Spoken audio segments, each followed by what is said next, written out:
Tutto era nato come una semplice amicizia tra appassionati di cucina, qualche scambio di consigli e in poco tempo per una giovane commessa padovana è iniziato l'incubo. Una persecuzione durata 2 anni. La ragazza aveva conosciuto un 30enne campano attraverso un blog di cucina. I messaggi e le telefonate sono diventate sempre più pressanti, difficili da gestire e da contenere. Da qui poi le minacce non solo a lei ma anche ai genitori e all'ex fidanzato, intervenuti per cercare di bloccare le telefonate di questo ragazzo che si è scoperto essere un pregiudicato.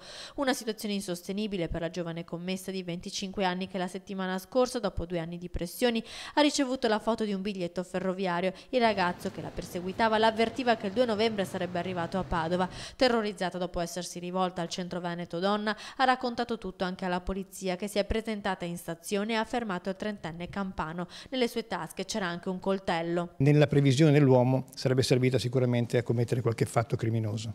Il 30enne è stato portato in questura, denunciato per il porto d'armi e il questore ha disposto il foglio di via da Padova e l'ammonimento previsto dalla legge sullo stalking. Serve a intimare all'autore di atti persecutori di desistere dai suoi comportamenti. La funzione è una funzione di aggravante nel caso in cui lui perseveri fino a 1/3 della pena e di procedibilità d'ufficio nel caso in cui non interrompa la sua attività in qualche modo persecutoria. Ma la violenza sulle donne si nasconde anche tra le mura domestiche. Sempre la polizia ha arrestato un uomo che da mesi picchiava e violentava la moglie davanti alla figlioletta piccola. In manetta è finito un romeno che risiede all'Arcella.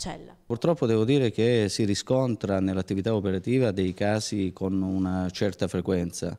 Il fenomeno è preoccupante, è importantissimo rivolgersi alla polizia senza far passare molto tempo.